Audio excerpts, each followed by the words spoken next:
Hello नमस्कार दोस्तों, स्वागत है सभी का आरके वाई फर्स्ट में। दोस्तों आज हम भारतीय संविधान से संबंधित कुछ महत्वपूर्ण प्रश्न आपके लिए लाए हैं। ये ऐसे प्रश्न हैं जो आपके स्टेट पीसीएस, यूपीएससी, पुलिस में, रेलवे में, एसएससी में और जितने भी कॉम्पिटिटिव एग्जाम्स दोस्तों होते हैं उन सभी में पूछे जाते हैं। दोस्तों आज का जो हमारा भारतीय संविधान में सब विषय होगा, जो चैप्टर होगा, केंद्रीय मंत्रिपरिषद। जब ये हाल ही में लोकसभा के इलेक्शंस हुए हैं, कल ही इसका जो मतगणना हुई थी, यानी 4 जून को इसकी मतगणना हुई थी और इसमें प्रधानमंत्री अब चुने जाने हैं, क्योंकि जो अभी वर्तमान में प्रधानमंत्री थे नरेंद्र मोदी, उन्होंने इस्तीफा भी दे दिया है। तो लोकसभा से संबंधित इसमें प्रश्न रहेंगे, प्रधानमंत्री से संबंधित प्रश्न रहेंगे। चलिए देखते हैं कौन कौन से इसमें प्रश्न आज हमने शामिल किए हैं। पहला पार्ट है, इसमें लगभग 10 से 12 प्रश्न ही होंगे। इसका अगला पार्ट भी साथ में लेके आएंगे। इसलिए कर रहे हैं क्योंकि ये बड़ा वीडियो हो जाता। तो पहले पार्ट में हम 10 से 12 प्रश्न कवर करेंगे। दोस्तों केंद्रीय मंत्रिपरिषद से संबंधित पहला प्रश्न है, भारत के संविधान के अनुच्छेद 300 के अनुसार भारत की सरकार का कानूनी नाम क्या है? ऑप्शंस हैं the union government, the union of India, India या फिर भारत। तो दोस्तों इसका सही हो जाएगा द यूनियन ऑफ इंडिया, इसका सही उत्तर हो जाएगा। ऑप्शन नंबर बी इसका सही उत्तर हो जाएगा। दोस्तों भारत के संविधान के अनुच्छेद 300 के अनुसार भारत की सरकार का कानूनी नाम द यूनियन ऑफ इंडिया यानी भारत संघ है। इस अनुच्छेद के खंड 1 के अनुसार भारत सरकार भारत संघ के नाम से ही कहीं पे वाद ला सकती है और उस पर वाद लाया जा सकता है। तो इस तरीके से इसका सही उत्तर हो जाएगा option number B, the union of India के नाम से अनुच्छेद 300 में भारत सरकार का कानूनी नाम बताया गया है।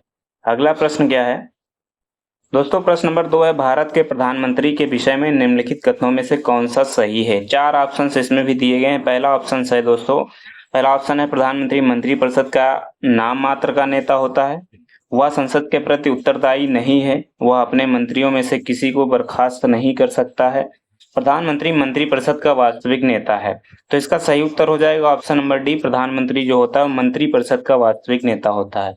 दोस्तों प्रधानमंत्री जो है मंत्रिपरिषद का नाम मात्र का नेता नहीं होता है, ये जो लोकसभा में चुने गए सदस्य होते हैं उसमें से चुना हुआ एक नेता होता है। तो नाम मात्र का नहीं होता, वह संसद के प्रति उत्तरदायी होता है, संसद के प्रति उत्तरदायी होता है। यानी ऑप्शन नंबर बी भी गलत हो जाएगा, ए भी गलत हो जाएगा।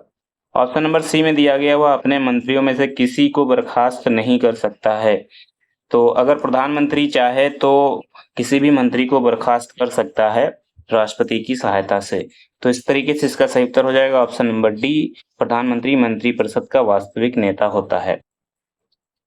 दोस्तों जो भारत के संविधान के अनुच्छेद 74 है, भारत के संविधान का अनुच्छेद 74 और खंड 1 जो है, इसमें कहा गया है कि राष्ट्रपति को सहायता और सलाह देने के लिए एक मंत्रिपरिषद होगी और जिसका जो प्रधान होगा यानी जो मुखिया होगा वो प्रधानमंत्री यानी कि पीएम होगा।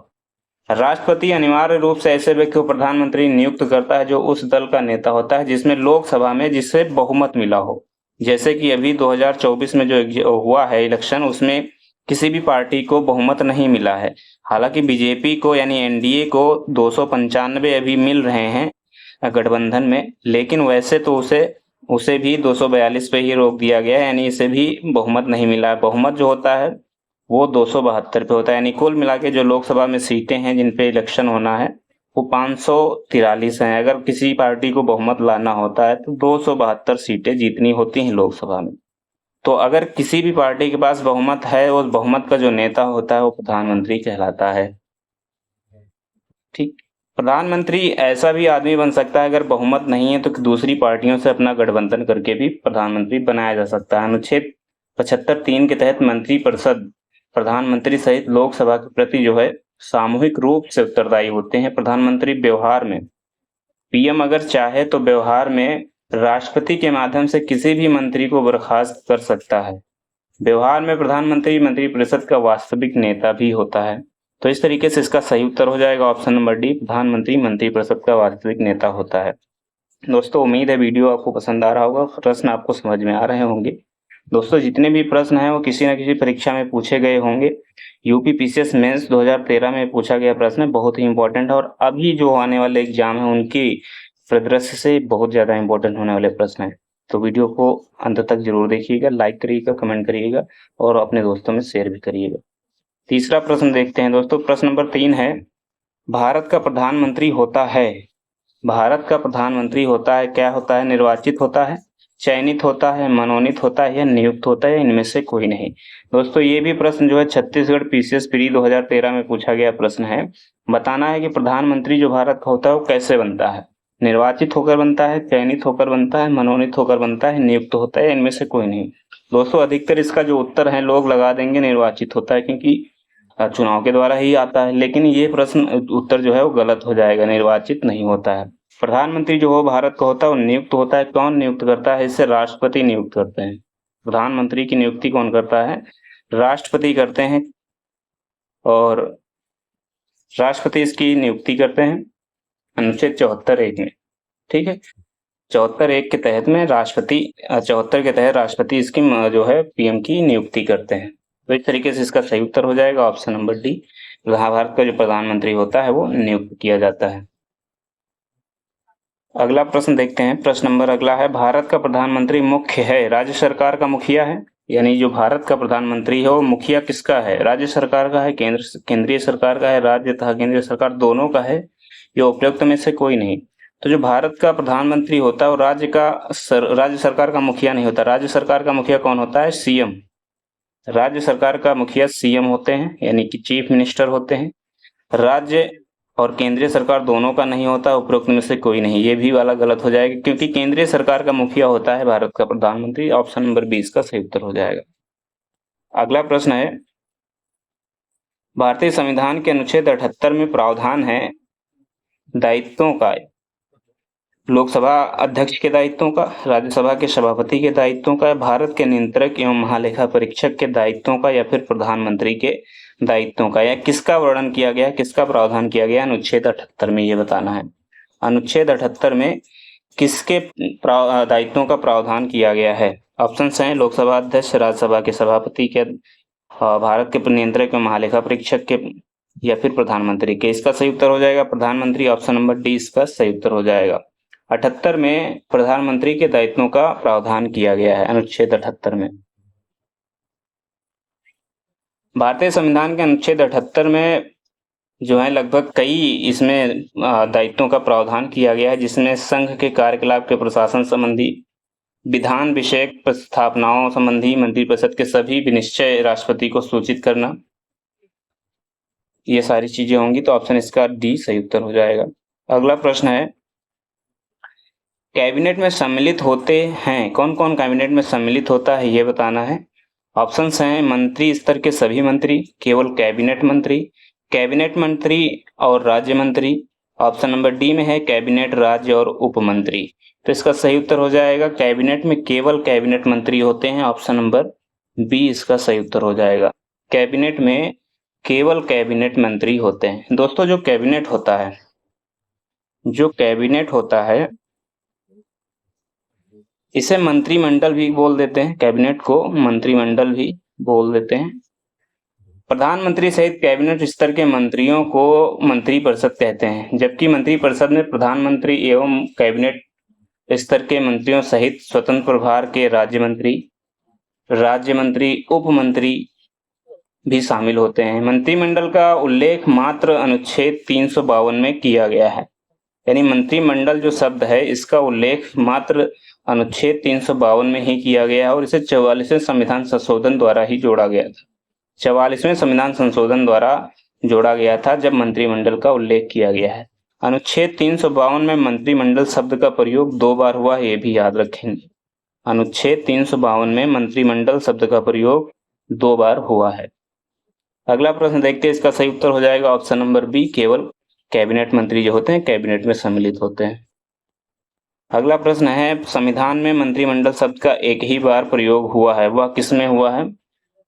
तो संविधान में अनुच्छेद 352 में केवल एक बार इस प्रश्न के अनुसार हुआ है, लेकिन जो अनुच्छेद 352 उपखंड 3 है, 352 उपखंड 3 है, इसमें मंत्रिमंडल शब्द का प्रयोग जो है वो 2 बार हुआ है। यहाँ पर मंत्रिमंडल का प्रयोग 2 बार हुआ, ये भी याद रखेंगे। तो इसका सही उत्तर हो जाएगा ऑप्शन नंबर ए, 352 में। भारतीय संविधान के निम्नलिखित प्रावधानों में से कौन सा प्रावधान मंत्रिपरिषद की नियुक्ति तथा पदच्युति को विवेचित करता है? यानी मंत्रिपरिषद की नियुक्ति मंत्रिपरिषद की नियुक्ति तथा पदच्युत को विवेचित कौन सा अनुच्छेद करता है? ऑप्शन अनुच्छेद 70, अनुच्छेद 72, अनुच्छेद 74 और अनुच्छेद 75। तो इसका सही उत्तर क्या हो जाएगा दोस्तों? इसका सही उत्तर हो जाएगा, तो दोस्तों इसका सही उत्तर हो जाएगा ऑप्शन नंबर डी। अनुच्छेद 75 में जो है मंत्रिपरिषद की नियुक्ति और पदच्युति को विवेचित करने के लिए इसमें प्रावधान किए गए हैं। भारतीय संविधान का जो अनुच्छेद 75 है, भारतीय संविधान का जो अनुच्छेद 75 है, इसमें मंत्रिपरिषद की नियुक्ति और उनके पदच्युत यानी उनको पद से हटाने से संबंधित जो है प्रावधान किए गए हैं। अनुच्छेद 75 एक में कहा गया है कि प्रधानमंत्री की नियुक्ति राष्ट्रपति करेगा। प्रधानमंत्री की जो नियुक्ति होती है वो प्रेसिडेंट करेंगे और अन्य मंत्री जो होते हैं उनकी नियुक्ति राष्ट्रपति करता है, लेकिन पीएम की सहायता से, यानी पीएम के उसमें जो है रिकमेंडेशन से उनकी नियुक्ति करता है। राष्ट्रपति ही अन्य मंत्रियों की नियुक्ति करता है, लेकिन जो पीएम होते हैं उनके रिकमेंडेशन से करता है। अनुच्छेद 75(2), अनुच्छेद जो 75(2) है, इसमें मंत्री राष्ट्रपति के प्रसाद पर्यंत जो है अपना पद धारण करते हैं। जो मंत्री होते हैं वो राष्ट्रपति के प्रसाद पर्यंत ही अपना पद धारण करते हैं अनुच्छेद 75(2) के अनुसार। इसका सही उत्तर हो जाएगा ऑप्शन नंबर डी, 75। अगला प्रश्न है, आमतौर पर भारत के प्रधानमंत्री होते हैं, यानी जो भारत के प्रधानमंत्री होते हैं वो कौन होते हैं? संसद का सदस्य नहीं होता है, लोकसभा का सदस्य होता है, राज्यसभा का सदस्य होता है, दोनों सदन के सदस्य होते हैं। तो दोस्तों आमतौर पर जो भारत के प्रधानमंत्री बनाए जाते हैं वो लोकसभा के सदस्य होते हैं, यानी ऑप्शन नंबर इसका जो बी है वो सही हो जाएगा। आमतौर पर जो भारत के प्रधानमंत्री बनाए जाते हैं और लोकसभा के सदस्य होते हैं। संविधान के अनुसार प्रधानमंत्री दोनों सदनों में से किसी का भी बनाया जा सकता है, यानी राज्यसभा से भी बन सकते हैं और लोकसभा से भी बन सकते हैं, लेकिन अधिकतर जो प्रधानमंत्री बनते हैं वो लोकसभा से ही बनाए जाते हैं। आमतौर पर वह लोकसभा का सदस्य होता है क्योंकि लोकसभा जनता के द्वारा प्रत्यक्ष रूप से निर्वाचित निकाय है। वह लोकतांत्रिक ढंग से निर्वाचित सरकार का प्रतिनिधित्व भी करता है। फिर भी राज्यसभा में से प्रधानमंत्री बनाए जाने पर कोई प्रतिबंध नहीं है, यानी राज्यसभा से भी प्रधानमंत्री बनाए जा सकते हैं। दोस्तों अगला प्रश्न है, जो व्यक्ति संसद का सदस्य नहीं है वह केंद्रीय मंत्री रह सकता है? कितने दिनों तक रह सकता है ये बताना है। ऑप्शन है 1 वर्ष तक, 6 माह तक, 3 माह तक या फिर 1 माह तक। तो इसका सही उत्तर हो जाएगा ऑप्शन नंबर बी, 6 माह तक। कोई भी व्यक्ति जो संसद का सदस्य नहीं है वह 6 माह तक जो है मंत्रिमंडल में मंत्री रह सकता है। ऐसा कैसे होता है? क्योंकि जो पीएम होते हैं यानी हमारे जो प्रधानमंत्री होते हैं वो मंत्रिपरिषद के प्रधान होते हैं, मुखिया होते हैं। वो अपने सहयोगी के रूप में किसी भी व्यक्ति को चुनने का उनको पूर्ण अधिकार होता है।